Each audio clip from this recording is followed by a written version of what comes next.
Nobody can stop this flow. Hallelujah. Hallelujah. Lord, అందరికి praise Lord అండి. Praise Lord. Praise the Lord. చూడండి, సహోదరుల చేతను, బంధుమిత్రుల చేతను, అందరి చేతను ద్వేషింపబడుతున్న ఆ సమయం ఎలా ఉంటుంది? ఒక ఎగ్జాంపుల్ గా తొలకరి వర్షంలో కలిగిన ఆ దృష్టాంతాలు కొన్ని ఎగ్జాంపుల్ గా దేవుడు మనకి కొన్ని రికార్డ్స్ ఇచ్చారు కదా, వాటిని పరిశీలిస్తున్నాం. అక్కడికే వెళ్దాం రండి. అపోస్తుల కార్యాలు 5వ అధ్యాయం. అపోస్తుల కార్యాలు 5వ అధ్యాయం మొదటిగా 17-18 వచనాలు చదివి 33వ వచనం చదువుదాం. అపోస్తుల కార్యములు 5వ అధ్యాయము 17-18 వచనములు. ప్రధాన యాజకుడును అతనితో కూడా ఉన్న వారందరూ అనగా సద్దూకైల తెగవారు లేచి మత్సరముతో నిండుకుని అపోస్తలులను బలాత్కారంగా పట్టుకుని పట్టణపు చెరసాలలో ఉంచిరి. 33 అక్క. అవునరా అక్క. 33వ వచనము. వారు ఈ మాట విని అత్యాగ్రహము తెచ్చుకుని వీరిని చంపనుద్దేశించగా. మొదటిగా వాళ్ళు చేస్తున్న పని ఏంటి? చెరసాలలో వేయించడం. మొదటిగా వాళ్ళు చేస్తున్న పని మత్సరముతో నిండుకున్నారు.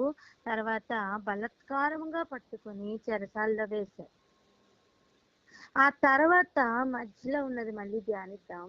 కానీ మొదటిగా చూడండి, ఫస్ట్ వాళ్ళు చేసింది మనం 4వ అధ్యాయంలో చూడగలం. వాళ్ళు బెదిరించి వదిలేశారు, పని ఆగల. సో నెక్స్ట్ వాళ్ళు ఏం చేశారు? బలాత్కారంగా పట్టుకుని చెరసాలలో వేశారు. అప్పుడు కూడా వాళ్ళు లొంగలే. అప్పుడు వాళ్ళు ఏం చేశారంటే ఇక ఆఖరిగా చంపనుద్దేశించారట. ఏం చేద్దాం అనుకున్నారండి? చెప్పండి. చంపాలనుకున్నారు. ఒక మాట చెప్పనా? పోనీ వీళ్ళందరూ కూడా యెరూషలేములో ఉన్నవారు గనుక, లేదా యేసు ప్రభువుని కూడా చంపిన అనుభవంలో ఉన్నవారు గనుక చంపాలి అనుకున్నారు అనుకుందాం. తర్వాత కాలంలో అంటే ఇదంతా కూడా యెరూషలేములో జరుగుతున్న కార్యాలు కదా. కానీ తర్వాత కాలంలో అపోస్తలుల కార్యములలోనే తర్వాత కాలంలో ఏ పట్టణంలోకి వెళ్ళినా అదే ప్రాబ్లం. అంటే క్రీస్తుకు విరోధముగా నిలబడుతున్న వారు ఖచ్చితంగా క్రీస్తు బిడ్డలను చంపనుద్దేశిస్తారు, తొక్కనుద్దేశిస్తారు, బెదిరించనుద్దేశిస్తారు. వీళ్ళకి ఎప్పటికీ పడదండి. ఇప్పుడు మనం ఉన్నాం కదా, మన వ్యక్తిగత జీవితాన్ని జ్ఞాపకం చేసుకొని ఒకసారి చెక్ చేసుకుందాం. మనకి ఎవరెవరితో పడుతుంది, ఎవరెవరితో పడట్లేదు అని ఒకసారి చుట్టూ గనక మనం ఆలోచన చేసుకోగలిగితే మనం ఎవరో మనకు అర్థమవుతుంది. మనము ఎదుటి వ్యక్తిలో ఉన్న నలుసుని తీసే కంటే మొదటిగా మన దూలాన్ని మనం పరిశీలించుకొని తీసుకోవాలి. ఎంతమందికి అర్థమవుతుందండి? మన చుట్టూ మన ప్రవర్తన ఎలా ఉందో మనం ఫస్ట్ చెక్ చేసుకుందాం. ఈ సద్దూకైల్లో నేను ఉన్నానేమో, ఈ పరిచయంలో నేను ఒకవేళ నా ప్రవర్తన అలా ఉందేమో అని చెక్ చేసుకుందాం. దేవాలయంలోనే ఉన్నాను అనుకుంటూ భ్రమపడుతున్న ఒక భయంకరమైన డేంజర్ జోన్ లో నుంచి ఫస్ట్ మనం బయటకు వచ్చేద్దాం. ఆ రోజు యేసు ప్రభుని చంపాలని, ఆ రోజు యేసు ప్రభుని చిక్కుల్లో పెట్టాలనుకున్న అదే ఆత్మ యేసు ప్రభు లేకపోయేసరికి వాళ్ళ శిష్యుల మీదకి వచ్చింది. వాళ్ళ శిష్యుల ఎదుటికి వచ్చి వాళ్ళు చేస్తున్న కార్యాలను ఏమీ అనలేక వారిని బెదిరించి మానసికంగా బాధ పెట్టి వారిని శారీరకంగా చెరసాల్లో వేసి ఏదో రకంగా వాళ్ళని అణిచివేయాలని చెప్తున్న అదే ఆత్మ ఇప్పటికీ కూడా పనిచేస్తూ ఉంటదండి. దేవుని కొరకు నిలబడుతున్న బిడ్డలను ఏదో రకంగా డిస్టర్బ్ చేయాలని, ఏదో రకంగా ఆపాలని, బెదిరించాలని. వాళ్ళు చెరసాల అంటేనే అది భయంకరమైన బంధించుతున్న స్థితి. ఏదో ఒక సిచ్యువేషన్స్ పెట్టి వాళ్ళని అందులోపల బంధించాలని. ఏదో ఇవన్నీ తంత్రంలను ఒకసారి ఆలోచన చేద్దాం. మొట్టమొదటిగా మనం చేసుకోవాల్సిన ప్రార్థన ఏంటంటే ఆ బ్యాచ్ లో, అంటే అలా చేస్తున్న వారిలో మనం ఉండకూడదు. మనకి మన నీతి కార్యాలు చాలా నీతిగా అనిపిస్తాయి కదా, మన బిహేవియర్ మొత్తం మనకి కరెక్ట్ అనిపిస్తుంది కదా. ఒకసారి మనం అందులో నుంచి బయటకు వద్దామా? చెప్పండి అందరూ, ఒకసారి ఆ క్యారెక్టర్ లో నుంచి మనం బయటకు వద్దామని. ఆ క్యారెక్టర్ లో నుండి మనం Hallelujah. బయటకు వద్దాం. ఆ character నుంచి మనం బయటకు వద్దాం. స్తోత్రం. అప్పుడే మనకు అర్థం అవుతుంది మనం ఎవరో. నేను ఒక మాట చెప్తా చూడండి, ఫస్ట్ దేవుడు ఎవరో మనం తెలుసుకోవాలి, తర్వాత మనం ఎవరో మనం తెలుసుకోవాలి. ఈ రెండిట్లోనూ మన జీవితం కంప్లీట్ అయిపోద్ది నాన్న. జాగ్రత్తగా అడుగులు వేయట సాధ్యం. ఫస్ట్ ప్రయారిటీ దేవుని చిత్తం, సెకండ్ ప్రయారిటీ నేను అది చెయ్యాలి. ఆ రెండుట్లోనూ ప్రతి దినము గడిపి చూడండి, ఇక మిగిలిన కనీసం ఉన్న శేష జీవితం శ్రేష్టంగా ఉంటది దేవుని దృష్టిలో. నేను నాది నా నీతి అనుకున్నంత వరకు మనం దేవునికి విరోధంగానే నిలబడతాం. దేవుని కోసమే నిలబడుతున్నాం అన్నట్టుగా ఉంటది, కానీ విరోధంగా పోతున్నావు బిడ్డ. ఈ రాగి ప్రార్థన చేసుకుందాం. ఎవరన్నా ప్రార్థన అందుకోండి. దేవా, మేము ఎవ్వరూ కూడా తెలిసి తెలియకుండా ఇగో ఈ లిస్ట్ లో మేము ఉండకూడదని ప్రార్థన చేద్దామా? ఎవరన్నా ప్రార్థన అందుకోండి. మహోన్నత పరిశుద్ధుడైన ప్రభా, స్తుతి స్తోత్రములు తండ్రి.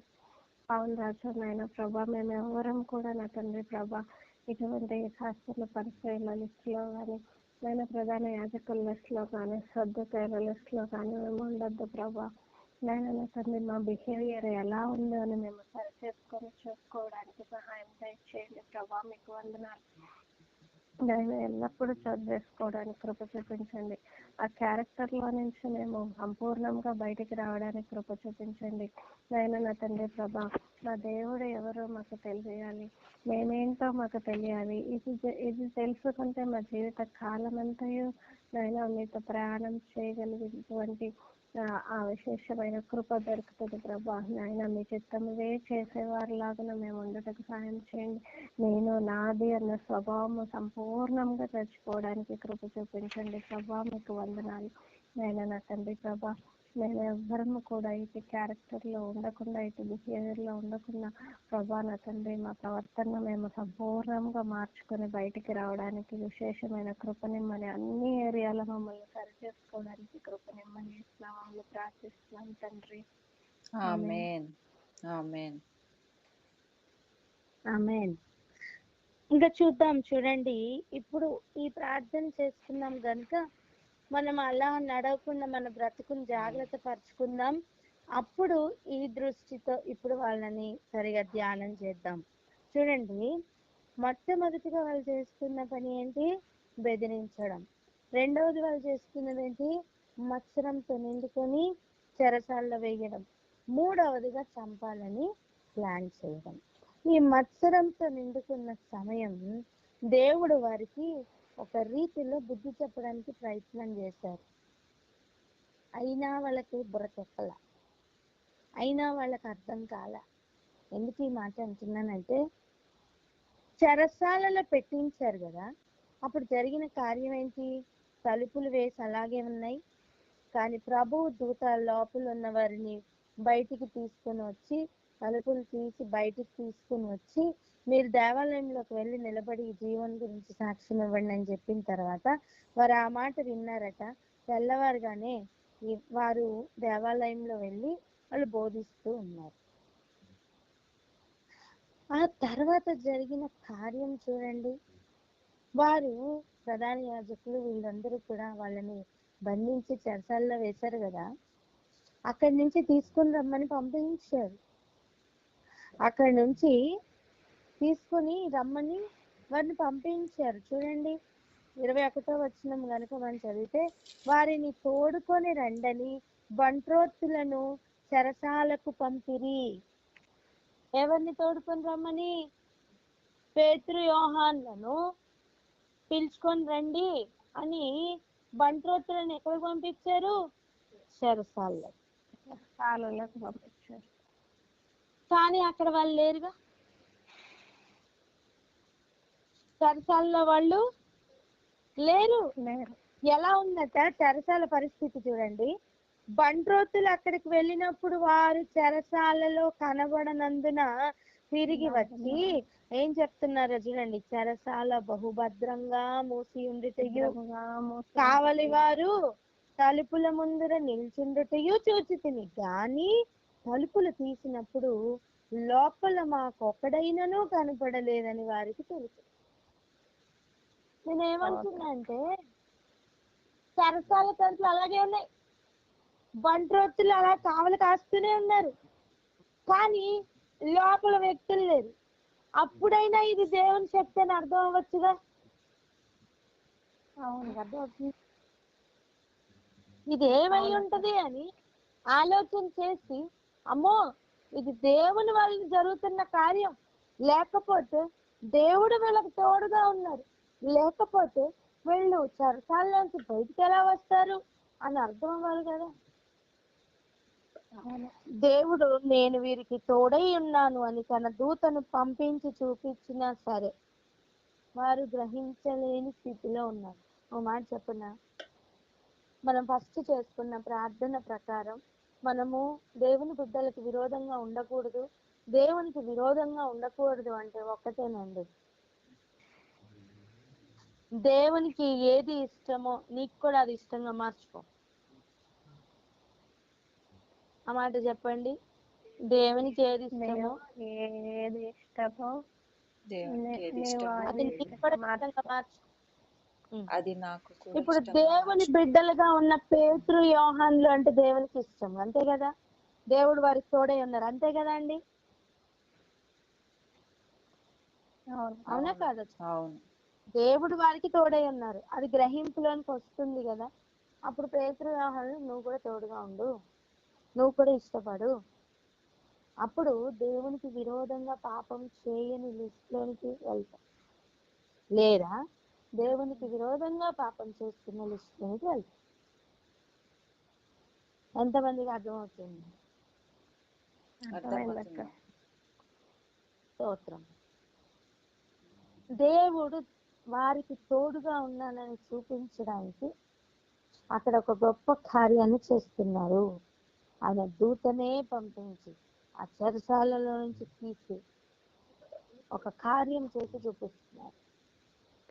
ఇది ఈ కార్యము అటు ప్రజలకు ఆశ్చర్యమే, అటు పేతురు యోహాన్లకు దేవుడు మాకు తోడుగా ఉన్నారని ఇంకా బహుబలంగా వెళ్ళడానికి ఒక సిచ్యువేషన్ కదండి.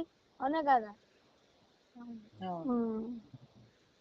వారికి కూడా బుద్ధి తెప్పించే ఒక సిచ్యువేషన్. దేవుడు మన చుట్టూ కూడా చాలా సార్లు కొన్ని కార్యాలు చేస్తూ ఉంటారు. గ్రహింపు లేకపోవడం వల్ల, వివేకం లేకపోవడం వల్ల మనం దేవుడు చూపిస్తున్న సంగతిని చూడలేని స్థితిలోకి వెళ్ళిపోతాం. శాస్త్రులు పరిచర్యలు అంటే పేరు పెట్టుకుని ఏం కనపడరండి. ఆ రోజుల్లో పేరు పెట్టుకుని కనిపిస్తారు, కానీ ఈ రోజు పేరు పెట్టుకుని కనపడడం. క్యారెక్టర్స్ అలా ఉంటాయి, బిహేవియర్ అలా ఉంటుంది. దేవుని బిడ్డలకి విరోధంగా నిలబడుతున్న వారికి దేవుడు ఎన్నో సూచనలు చూపిస్తూ ఉంటారు, నేను వీరికి తోడుగా ఉన్నాను అని. కనీసం అప్పుడైనా గ్రహించి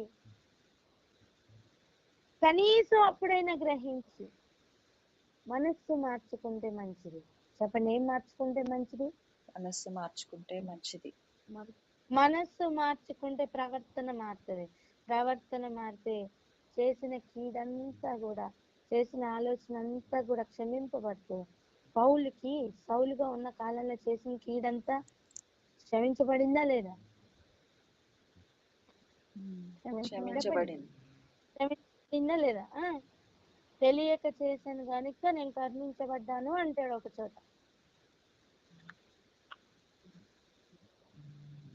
అట్లా ఒక మార్పు రావడానికి దేవుడు కొన్ని సూచనలు చూపించినప్పుడైనా మార్పు తెచ్చుకోవడం మంచిది. సరే, ఏదేమైనప్పటికీ కూడా వారిని ఒకసారి ఆలోచిస్తాం. లోపల ఉన్న వ్యక్తులు మాత్రం లేరు, తలుపులు తీశారు అని మనం మొదటగా చదువుకున్నాం కదా. వారిని బయటికి తీసుకురావడానికి దేవదూతలు ఏం చేశారు? ఆ దూత ఏం చేశారు? తలుపు తీసి వారిని బయటికి తీసుకుని వచ్చారు. కానీ బంట్రోతులు వెళ్ళేసరికి వేసిన తలుపు వేసినట్టే ఉంది. స్తోత్రం. ఒక మాట చెప్తానా, ఎవరునూ వేయలేకుండా తీయవాడు, ఎవరునూ తీయలేకుండా వేయవాడు చేయు సంగతులు ఇలాగే ఉంటాయి. నేను వేసింది వేసినట్టే ఉంటది, లోపల మాలు కనబడదు. లోపల మాల్ ఏమవుతుంది? గోల్ మాల్ అవుతుంది. లోపల మాల్ కనబడదండి, కానీ వేసిన తలుపు చేసిన బందోబస్తు మొత్తం అలాగే ఉంటది.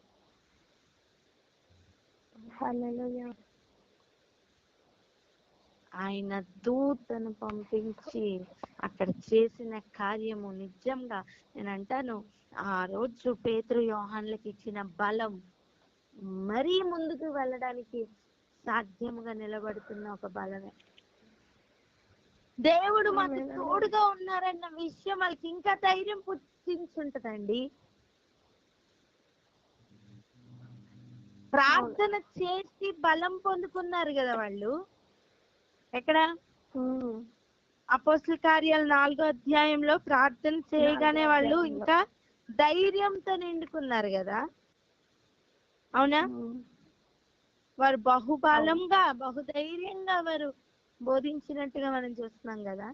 ఇప్పుడు ఆయన దూతను చూసి వారు వచ్చిన విధానం, బయటికి తీసుకొచ్చిన ఆ విధానం వారు చూస్తే వారి ధైర్యం పెరుగుతుందా తగ్గుతుందా? పెరుగుతుంది. ఆమేన్. నేను ఇంకొక మాట చెప్పనా, కొంచెం జాగ్రత్తగా వినండి. దేవుడు మనకి తోడై ఉన్నప్పుడు మన లోపల ధైర్యం ఎంతగా పెరుగుతూ ఉంటుందో మనకి శత్రువులు కూడా అంతగానే పెరుగుతూ ఉంటారు నాన్న.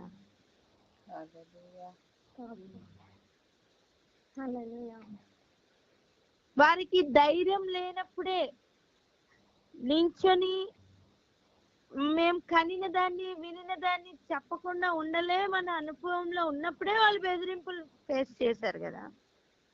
ఇప్పుడు ధైర్యంతో నిండుకున్నప్పుడు వారు చెరసాలను ఫేస్ చేస్తున్నారే.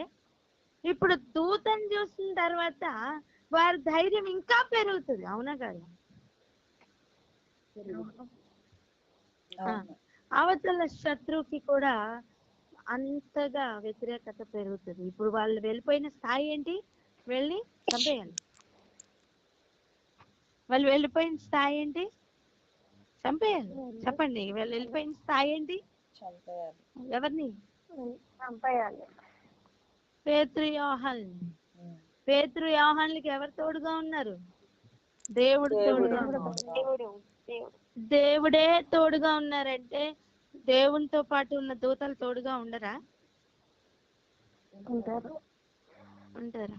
అంటే మనం దేవుని బిడ్డలకు విరోధంగా వెళ్తున్నప్పుడు మనం ఆయన దూతలకి విరోధంగా వెళ్తాం, ఆయనకి కూడా విరోధంగా వెళ్తాం.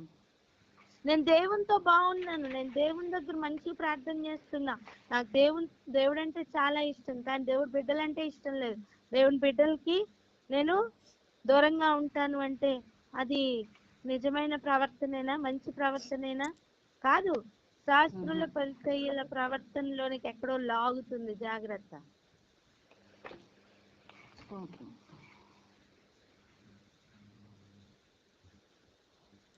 శ్రేష్టమైన వివేకం పుట్టును గాక. ఆమేన్.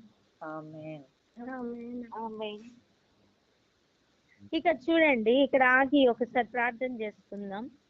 ఈరోజు మనం పూర్తిగా ప్రార్థనలో మొట్టమొదటి ప్రేయర్ పాయింట్ మర్చిపోద్దు.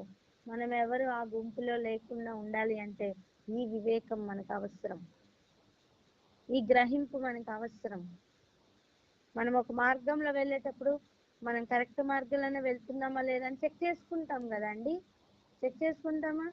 ఇంకెన్ని కిలోమీటర్లు ఉంది మన డెస్టినేషన్ కి అని చెక్ చేసుకుంటాం. ఇప్పుడు కలకత్తా వెళ్ళాలని బయలుదేరాం అనుకోండి, మన మార్గం మొత్తంలో కూడా ఆ పెట్టబడిన రాళ్ళు మీద ఏమని రాస్తుంటది, కలకత్తా ఇంకా 800 కిలోమీటర్లు. నెక్స్ట్ కొంత ప్రయాణం అయ్యాక మళ్ళీ ఏం కనిపిస్తుంది, 600 కిలోమీటర్లు, తర్వాత 500 కిలోమీటర్లు. సడన్ గా కలకత్తా కాకుండా బెంగళూరు కనిపించింది అనుకో, బెంగళూరు 900 కిలోమీటర్లు అని కనిపించింది అనుకోండి, ఏంటి దాని అర్థం, రోడ్డు ఎక్కడో తప్పాము, మార్గం మారిపోయి వేరే రూట్ లో వెళ్ళిపోతున్నాం అర్థం అవుతుందా లేదా? అవుతుంది. వెంటనే మనం చెక్ చేసుకుని మళ్ళీ ఆ రూట్ లోకి వస్తామా, లేకపోతే ఏం పర్లేదు ఏదైనా ఒకటే ప్రయాణమే అని చెప్పి పెట్రోల్ కాల్చుకుంటూ వెళ్ళిపోతామా? వివేకం కలిగిన వాడైతే, గ్రహింపు కలిగిన వాడు, బుద్ధి ఉన్నవాడు ఏం చేస్తాడండి, మళ్ళా ఆ రూట్ ఎక్కడ మారిపోయాను అని వెళ్ళి ఆ రూట్ నుంచి ఈ రూట్ లోనికి మారి జాగ్రత్తగా అటు ఇటు పెట్టబడిన రాళ్లు చూసుకుంటూ వెళ్తాడు. సరిహద్దు రాళ్లను చూసుకుంటూ జాగ్రత్తగా ప్రయాణాన్ని కొనసాగిస్తారు. అవునా? అవును. స్తోత్రం. ఈరోజు మనం కూడా చేయవలసిన పని అదేనండి. ఎక్కడన్నా రూట్ తప్పిపోతామేమో ఆ శాస్త్రుల పరిచయాలు అంటున్నాం కానీ అందులో డైవర్ట్ అయిపోయే అవకాశం ఉంటుంది నాన్న. రూట్ తప్పిపోయి ప్రయాణం కొనసాగిస్తే ఆ గమ్యానికి వెళ్ళిపోతాం. అందుకే దేవుడు మనకి జాగ్రత్తగా ఎప్పుడు కూడా సరిహద్దురాలు పెట్టింటారు. వాటిని జాగ్రత్తగా చూసుకొని మన మార్గంలో మనం ముందుకు వెళ్ళాలి. పేతురు యోహానుల వల్లే ధైర్యంగా ఉన్న అనుభవంలో ఉన్నావా? అయితే ఉండు. కానీ నీ చుట్టూ నువ్వెంత ధైర్యం పొందుకుంటున్నావో, నువ్వెంత బలం పొందుకుంటున్నావో, నువ్వెంత దేవునితో స్ట్రాంగ్ అవుతున్నావు, చుట్టూ ఉన్న పరిస్థితులు కూడా అలా అంతకంటే ఎక్కువగా ఉచ్చుగా బిగుసుకుంటూ ఉంటాయి. భయపడకు. చెప్పండి పక్క వారితో, భయపడకు అని. భయపడకు. 4వ అధ్యాయంలో వచ్చిన ధైర్యం కంటే అధికమైన ధైర్యం వస్తుంది. ఆమేన్. అవును. ఆమేన్. ఆమేన్. ఆమేన్. అని మొదటిగా ఇక్కడ ఒకసారి ఆగి ప్రార్థన చేసుకుందామా? ఎవరైనా ప్రార్థన అందుకోండి.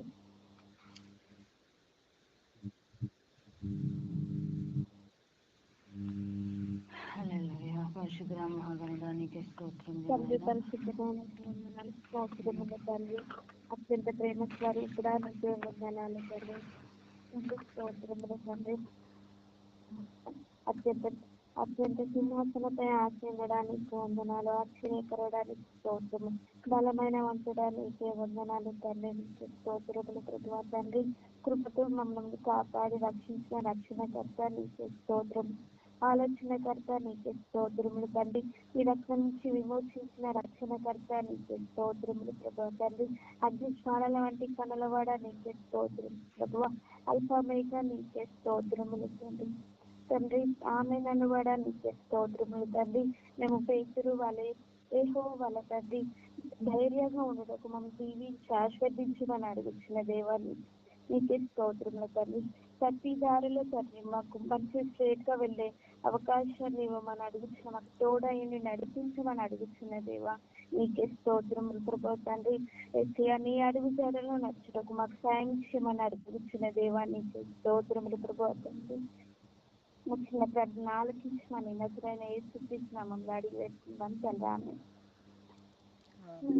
ఆమేన్. ఒక వచనం చదువుకుందాం రండి. 5వ అధ్యాయము మ్యూట్ లో పెట్టుకోండి. అపోస్తల కార్యాలు 5వ అధ్యాయం మ్యూట్ లో పెట్టుకోండి అమ్మా. మీ ఫోన్ లో డిస్టర్బెన్స్ వస్తుంది, మీరు మ్యూట్ లో పెట్టుకోండి. బైబిల్ చదివేవారు ఒక్కటి తీయండి. అపోస్తల కార్యాలు 5వ అధ్యాయం. అప్పుడు ఈ ప్రధాన యాజకులు దీన్ని విన్నారట. విని వాళ్ళ ఒక పాజ్ తీసుకున్నారు. చూడండి 24వ వచనం.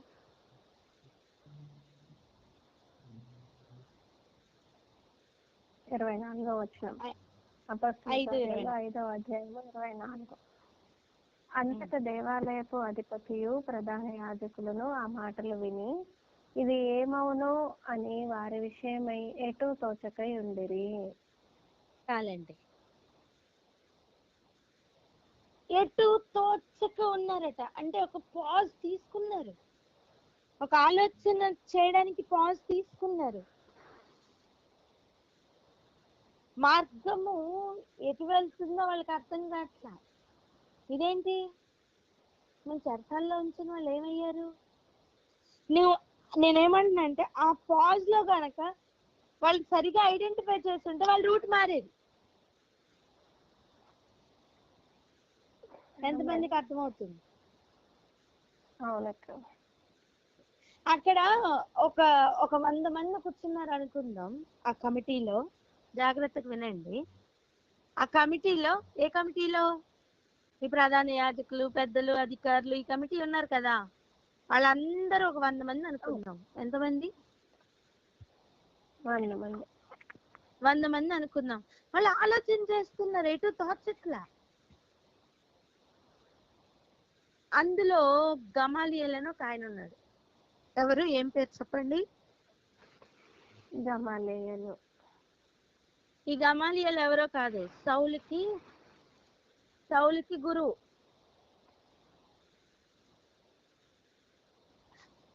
పౌలు సౌలుగా ఉన్న కాలంలో గురువు, ధర్మశాస్త్రోపదేశకుడు. ఆయన కూడా ఆ గుంపులో ఉన్నాడు.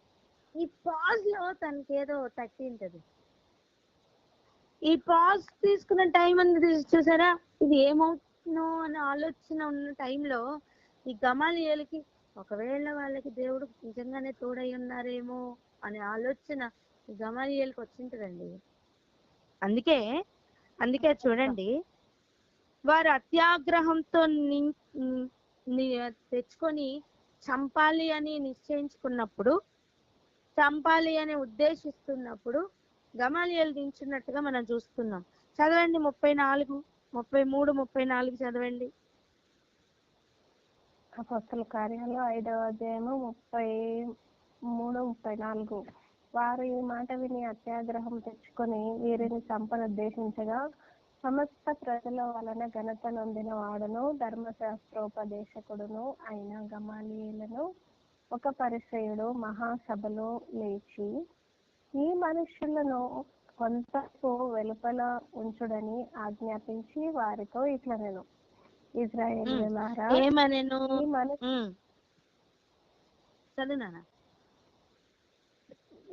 ఈ మనుషుల విషయమై మీరేమి చేయబోచున్నారో జాగ్రత్త సుమండి. ఏం చెప్తున్నాడు? ఈ మనుషుల విషయంలో మీరు ఏం చేస్తున్నారు? జాగ్రత్త. హలో, నీ స్వజనులలో నుండి, నీతో ఉన్న వారిలో నుండి దేవుడికి హెచ్చరికలు ఇస్తారు నానా. అప్పుడైనా గుర్తుపట్టాలి. చెప్పండి, అప్పుడైనా గుర్తుపట్టాలి. ఒక్కటి చూస్తున్నారా, యోహాను పేతురుకి దేవుడు తోడుగా ఉన్నారని, ఆ విషయం ఏమై ఉంటుందో అని ఒక పాజ్ తీసుకున్నట్టుగా శాస్త్రుల పరిచయుల లైన్ లో వెళ్ళిపోతున్నప్పుడు ఒక్కొక్కసారి పాజ్ తీసుకుని ఆలోచిస్తే మనకు అర్థమైపోద్ది ఎవరికి దేవుడు తోడుగా ఉన్నారు, ఎవరికి లేరు అని. అప్పుడైనా రూట్ మార్చుకుంటే మంచిది. చెప్పండి, అప్పుడైనా రూట్ మార్చుకుంటే మంచిదని. అది మిస్ అయితే కూడా స్వజనులలో నుండి, నీ చుట్టూ ఉన్న వారిలో నుండి గమాలియేలు వంటి వారిని లేపుకొని దేవుడు జాగ్రత్త అని హెచ్చరిక ఇస్తారు. ఎంత కృప అండి దేవునికి, ఎంత కృప. అప్పుడైనా కనీసం జాగ్రత్త పడితే ఆ భయంకరమైన ఆ ట్రాప్ లో నుంచి బయటకు వచ్చే సాధ్యం అవుతుంది కదా. ఈ ఆలోచన లేని వారు అలా ముందుకు వెళ్ళిపోతారు, అంతే. ఆ మూర్ఖతలోని అలా కంటిన్యూ అయిపోతారు. దేవుని బిడ్డలకు విరోధంగా నిలబడే భయంకరమైన ఆ మార్గంలో నుంచి బయటికి రమ్మని హెచ్చరికలు ఇస్తున్నప్పుడు దాన్ని తీసుకోవడం మంచిది. గమాలియేలు మంచి పేరు పొందిన వ్యక్తి, మంచి పేరు పొందుతున్న ఒక వ్యక్తి అండి. నేనేమంటున్నా అంటే ఆ మిగిలిన 99 ఉన్నారు కదా, 100 మందిలో ఒకడు గమాలియాలు నించుంటే మిగిలిన ఎంతమంది? 99 మెంబర్స్. ఈ 99 బ్యాచ్ కనీసం అప్పుడైనా గ్రహించొచ్చు కదా.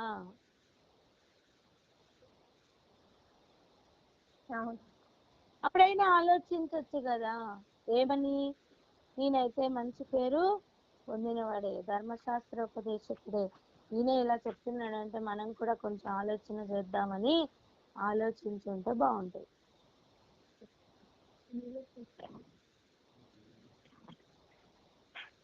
సరే, వారు ఎలా అయినా ఉండనివ్వండి, మనము జాగ్రత్త పడదాం. నేనేమంటున్నా అంటే మనం కూడా కరెక్ట్ చేస్తున్నాం అనుకుంటూ అలా తప్పిపోయి మార్గంలో వెళ్ళిపోతున్న అనుభవాలు ఉంటాయండి. ఈ ట్రాప్ ఎప్పటికైనా ఉంటుంది. ఇది ఒక డేంజర్ జోన్. అందులో పడిపోకుండా జాగ్రత్తగా ముందుకు వెళ్దాం. అడుగులు తడబడకుండా వేయించమని ప్రార్థన చేయడం మాత్రమే కాదు, పాటలు పాడడం మాత్రమే కాదు, ప్రవర్తనని నడకని జాగ్రత్తగా చూసుకోవాలి కదా. చెప్పండి, ప్రవర్తనని జాగ్రత్తగా చూసుకోవాలి అని. ప్రవర్తనను జాగ్రత్తగా చూసుకోవాలి. ఈ రోజు మనం చదువుకున్న సామెతలు 27వ అధ్యాయం తీద్దాం.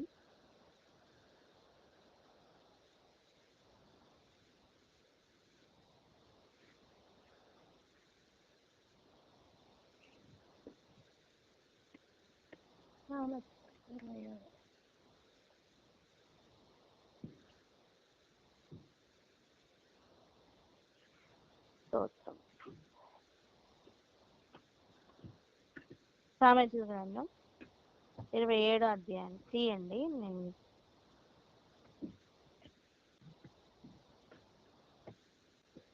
వచనం చెప్తాను.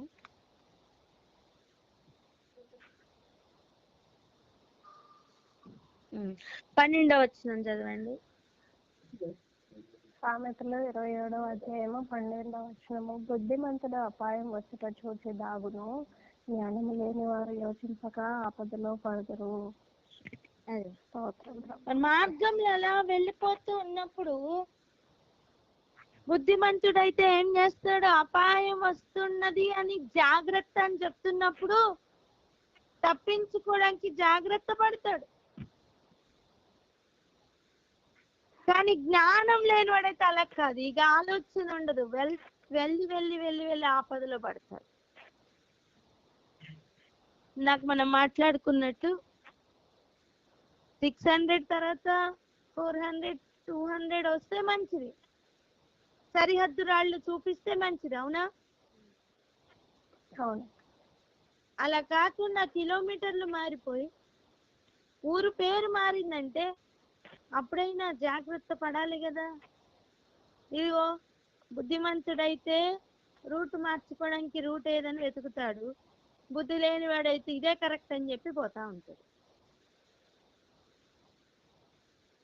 దేవుడు ఇస్తున్న సూటి అయిన హెచ్చరికలు, జాగ్రత్తలు మన మార్గంలో, మన జీవితంలో ఆ రోజు వారికి అలా ఇచ్చారు, మనకి కూడా ఇస్తూ ఉంటారు. జాగ్రత్త పడి ముందుకు వెళ్దామా? చెప్పండి పక్క వారితో. జాగ్రత్త పడి ముందుకు వెళ్దామా?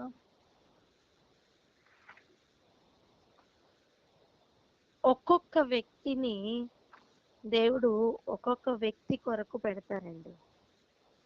ఒక రాయి ఇంకొక రాయితో, ఒక వజ్రం ఇంకొక వజ్రంతో రాపిడి జరుగుతున్నప్పుడు ఎలాగైతే అది షార్ప్ అవుతూ ఇంకా షైన్ అవుతుందో, అలాగనే ఒక వ్యక్తి ఇంకొక వ్యక్తితో ఉన్నప్పుడు వారిద్దరి మధ్యలో ఒక రాపిడి జరుగుతున్న సమయం ఒకరి చేత ఒకరు గుణపడుతూ ఉంటారు. దేవుడు అలాగనే పెట్టారు.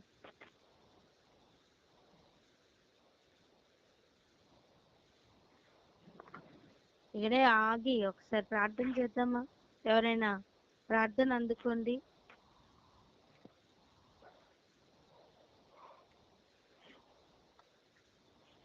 స్తోత్రం స్తోత్రం స్తోత్రం స్తోత్రం పరిశుద్ధ తండ్రి నీ ఘనమైన నామానికి కృతజ్ఞతాస్తుతులు స్తోత్రాలు ప్రభా. అయ్యా నీకు స్తోత్రాలు ప్రభా.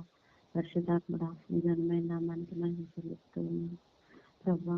నాయన పర్ఫెక్ట్ గానే ఉన్నామని ప్రభా నీకు స్తోత్రాలు అనుకుంటూ ప్రభా నీకు స్తోత్రం ఒక ట్రాక్ లో ఉంది ప్రభా నీకు స్తోత్రం ఉండే ఆ స్థితి నుంచి మమ్మల్ని తప్పించండి ప్రభా.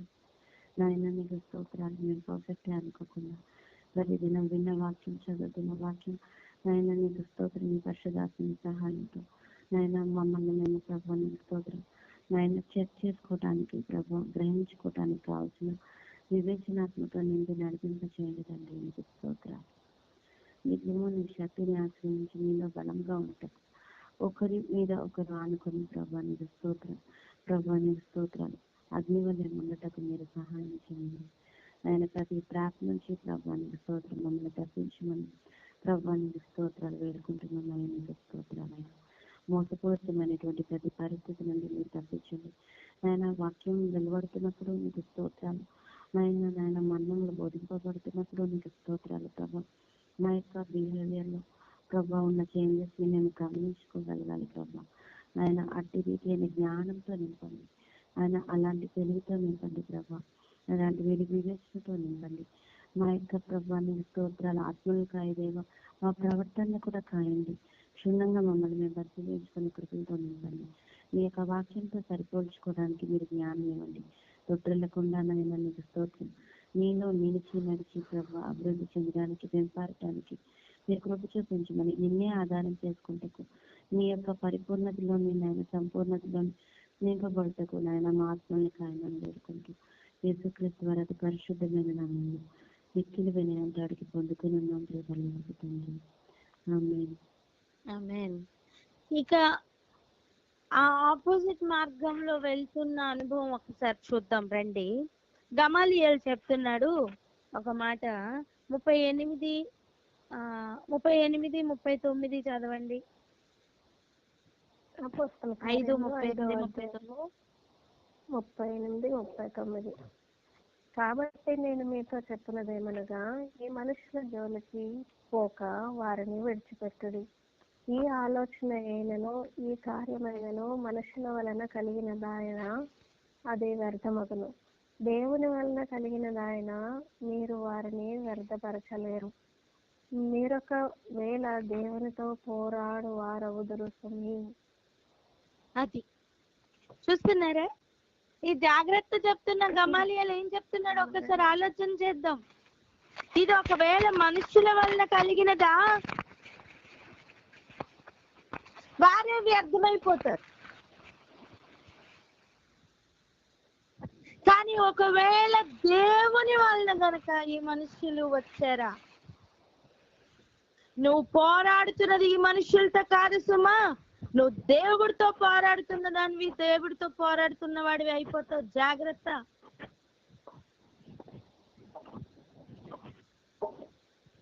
అయినా వారి కఠినత్వం చూడండి. వారు అతని మాటకు సమ్మతించి 40వ వచనం అపోస్తులను పిలిపించి కొట్టించారట. విడిచిపెట్టమని చెప్తే మళ్ళీ ఏం చేస్తున్నారు? కఠినమైన మనస్సు అండి. కఠినమైన మనస్సు ఒప్పుకోదు, మారదు. నువ్వు చంపద్దు, విడిచిపెట్టు అంటే పిలిపించి కొట్టిస్తున్నారట. ఏంటండి అది?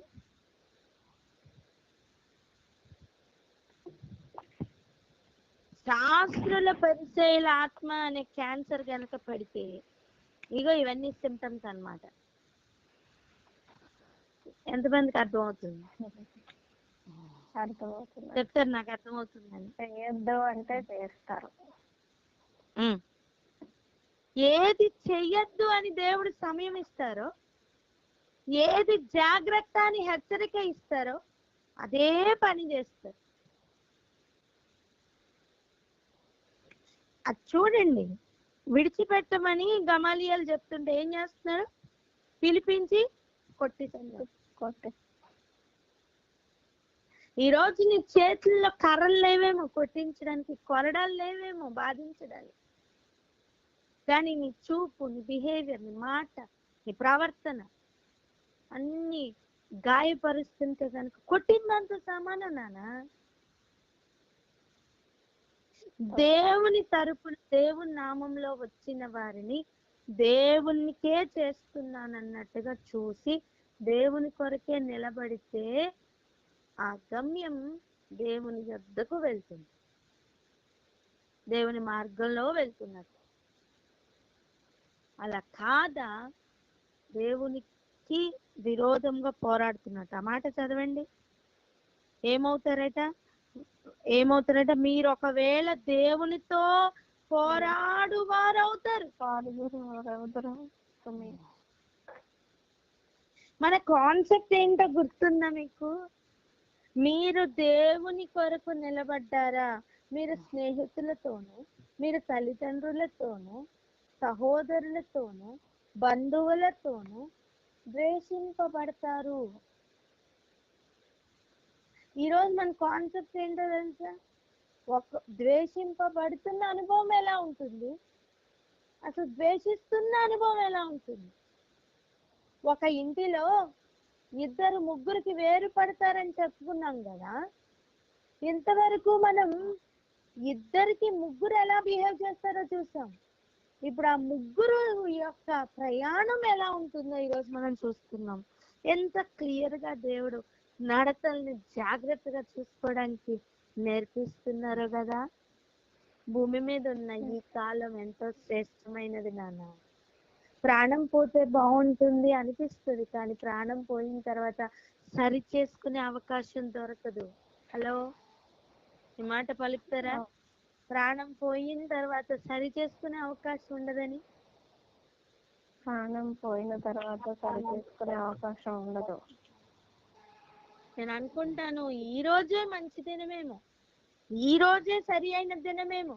రూటు మార్చుకొని ప్రవర్తన జాగ్రత్త చేసుకొని ఆ 2కి వేరుపడిన ముగ్గురులో ఉండకుండా ఆ 2లో ఉండడం మంచిది. హల్లెలూయా, హల్లెలూయా.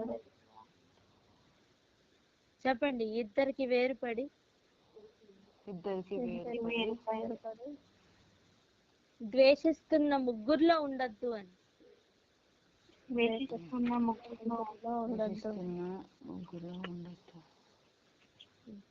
ఆ కఠినమైన హృదయం చూడండి. హెచ్చరిక పొందుకున్నా సరే, ఇప్పుడు దేవుని శక్తి ఎట్టిదో దూత ద్వారా చూపించారు. అది ఏమైందో వాళ్ళకి అర్థం కాలే. అప్పుడైనా ఏమైనా పాజ్ తీసుకొని మారొచ్చు కదా, లేదు. పోనీ వాళ్ళల్లోనే దేవుడు గమలీయేలుకి బుద్ధి తెప్పించి గమలీయేలుని నించోబెట్టుకొని మాట్లాడుతున్నా. అప్పుడైనా బుద్ధి రావచ్చు కదా. విడిచిపెట్టమని చెప్పినప్పుడు విడిచిపెట్టాలి కదా. కొట్టించి విడిచిపెడుతున్నారు. ఎలా తెలుసా? చదవండి అన్నమాట. 40. వారు అతన్ని మాటకు సమ్మతించినప్పుడు ఏం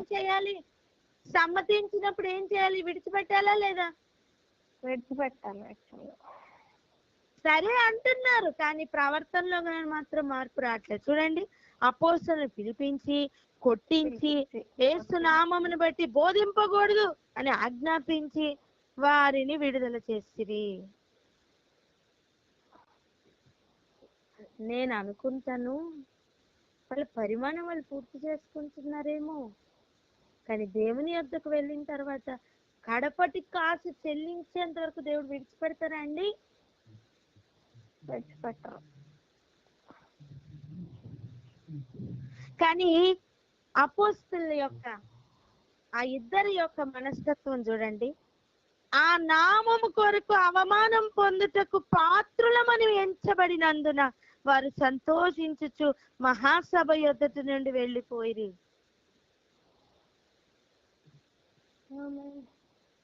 ఆమేన్.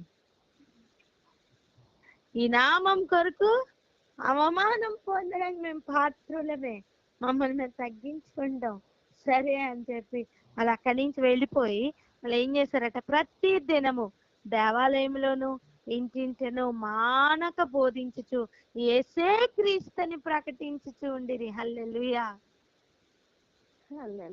వారి మిషన్ ఆగలేదు నాన్న. వారు దేవుని కొరకు నిలబడుతున్న బిడ్డలు, వారి మిషన్ ఆగలా. ఇక్కడ ప్రశ్న ఏంటి తెలుసా? మన మిషన్ ఏమైపోతుంది? చెప్పండి. వారి మిషన్ ఆగలేదని చెప్పండి. ఆగలేదు. నా పరిస్థితి ఏంటని చెప్పండి. నా పరిస్థితి ఏంటంటే దేవుని నామంలో వచ్చిన వ్యక్తుల యొక్క ప్రయాణం ఆగదు, వారి పర్పస్ ఆగదు. వారు దేవుని కొరకు నియమింపబడ్డారు, ఆ పనిలో వెళ్ళిపోతారు. నష్టపోయేది మనమే.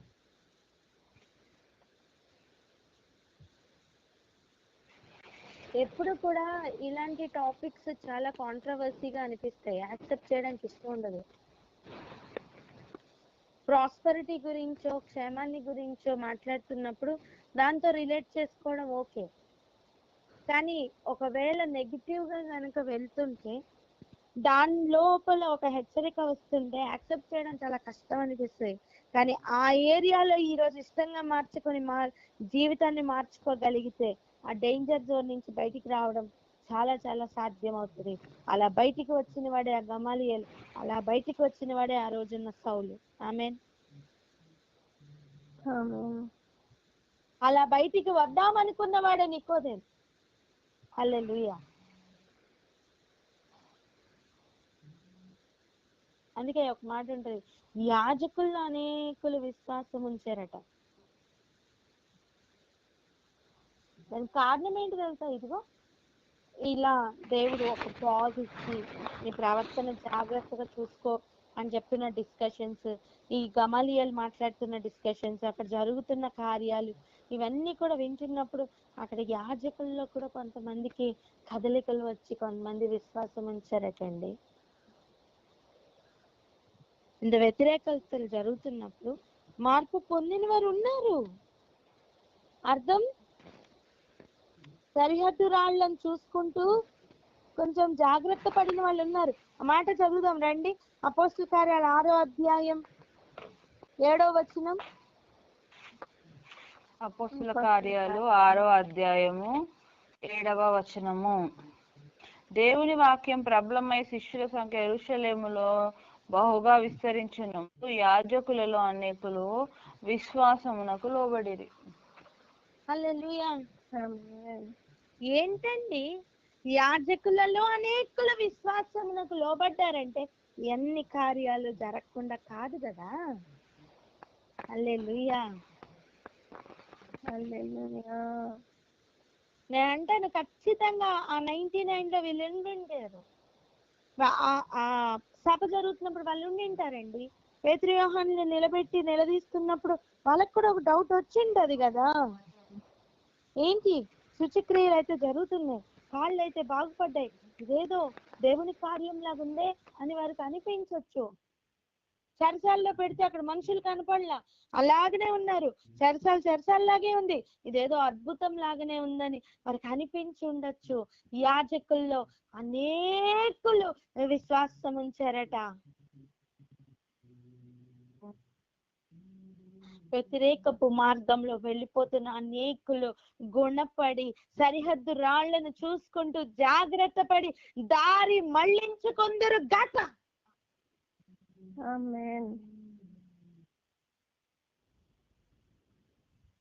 ఒక్కటే ఆమెను నేను ఎక్స్పెక్ట్ చేయలే, అందరూ ఆమెను చెప్తారు అనుకున్నా. ప్రార్థన చేసుకుందాం అక్క. హల్లెలూయా. Thank you Jesus. స్తోత్రం.